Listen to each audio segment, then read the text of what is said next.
Le journal des journaux, la revue du web.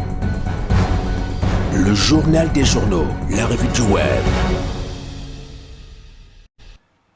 Clément Tchungui, bonjour. Séraphin, merci, bonjour à toi, bonjour à tous qui t'accompagnent ce matin. Quel est le climat de la température sur Internet ce matin? Merci pour la répétition, mais le climat est un peu tendu ce matin avec les crimes odieux, mais nous allons tous les découvrir, Séraphin. Nous t'écoutons. Merci mesdames et messieurs, une fois de plus, bonjour.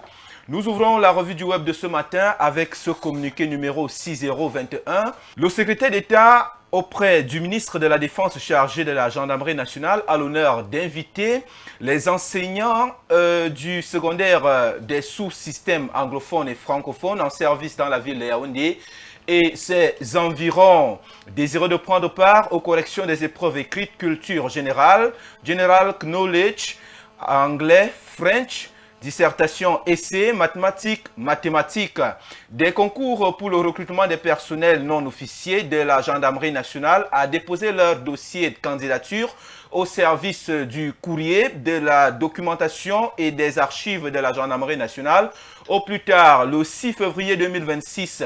Ces dossiers donc doivent comporter les pièces ci-après. Une demande adressée au secrétaire d'État auprès du ministre de la Défense chargé de la Gendarmerie nationale comportant les contacts du postulant. Une photocopie légalisée de la carte nationale d'identité, une copie certifiée du diplôme de fin de formation à l'école normale supérieure. Les corrections des épreuves sous-évoquées se dérouleront les 28 février et 1er mars 2026 au commandement des écoles et centres d'instruction de la gendarmerie nationale à Yaoundé. C'est signé Galax et Toga. Nous poursuivons la revue du web, mesdames et messieurs, avec le site Cameroun Web qui parle d'un jeune homme qui a tué, décapité et vendu son oncle en morceaux au marché à Bafia. C'est un crime odieux qui secoue la ville de Bafia depuis la semaine dernière et qui alerte sur la consommation de la viande dans cette localité. En effet, le nommé Don Angbaram a été tué, décapité et vendu en morceaux par son neveu au village Kodo, Donenken par Bafia. Le criminel a été arrêté par les éléments de la brigade de gendarmerie de Bafia pour son implication présumée dans ce crime. Cette découverte a immédiatement levé le voile sur l'horreur du crime et a permis de confondre l'auteur des faits qui croupit aujourd'hui derrière les barreaux. Le site Le Bled parle également d'une horreur en Kolmetet. Un homme élimine sa copine âgée de 17 ans dans un champ de manioc. L'horreur a saisi donc la localité de Kolmetet dans la région du centre. Le nommé Ateba Jean-Christian a été identifié comme l'auteur présumé des faits, se trouvant actuellement entre les mains des éléments du commissariat local. Il est accusé de l'homicide de sa fiancée Christine Gladys Mvogo. Les faits se sont déroulés dans un champ de manioc, cadre d'une violence inouïe. Lors de son audition devant les enquêteurs, le suspect a tenté de justifier son acte par une jalousie maladive. Il a déclaré ne supporter les grossesses qu'il attribuait à des infidélités de sa copine.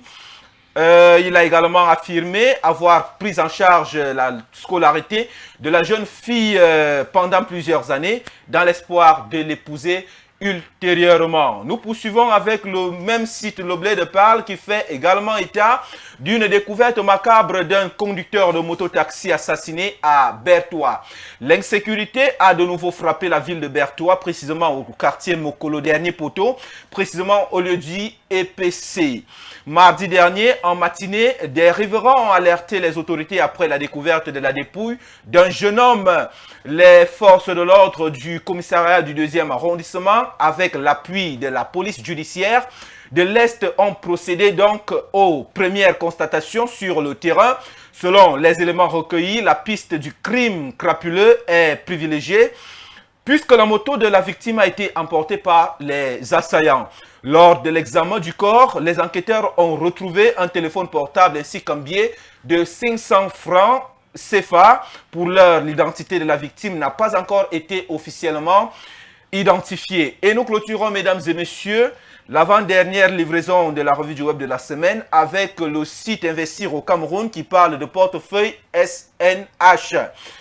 Parenco baisse, Cradex progresse, mais les dividendes 2023 reculent à 52,6 milliards de francs CFA.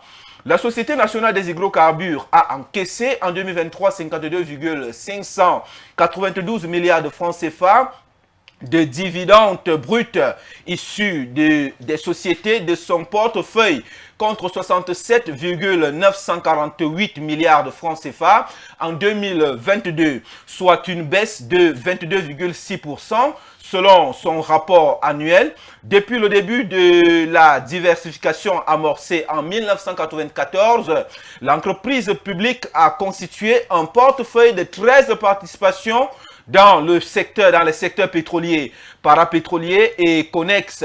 La dynamique observée en 2023, note les documents, pourrait s'expliquer en partie par la baisse des revenus générés par certaines entités. C'est tout ce que nous avons donc prévu pour vous servir ce matin en actualité web.